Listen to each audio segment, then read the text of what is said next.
Okay, 3D, 5D split. Been getting tons of questions on this, so here we go. Earth is currently existing in its third dimensional state, okay?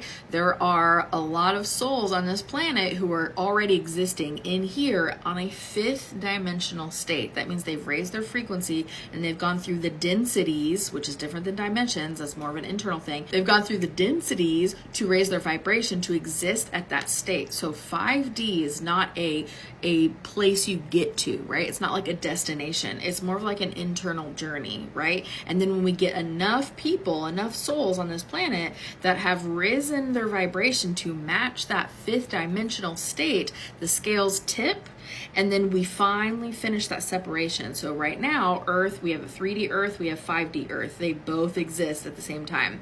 So they've been for years now separating slowly and slowly and slowly and getting closer to that tipping point where they separate, like how cells divide, where they finally will go boop, and they separate into two separate parts, 3D and 5D, okay?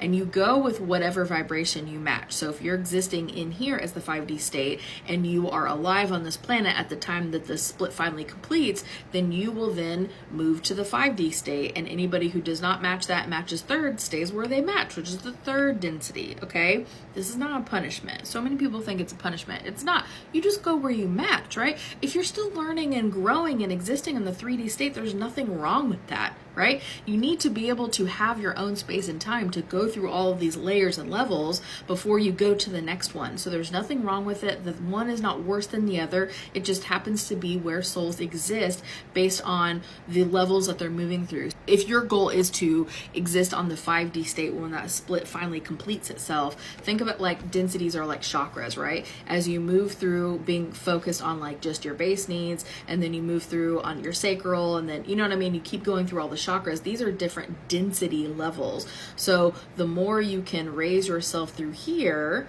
the higher your vibration, your frequency is, and then you are a match for that 5D state, okay? Now, I know that was a lot. So what questions do you guys have? Drop them in the comments.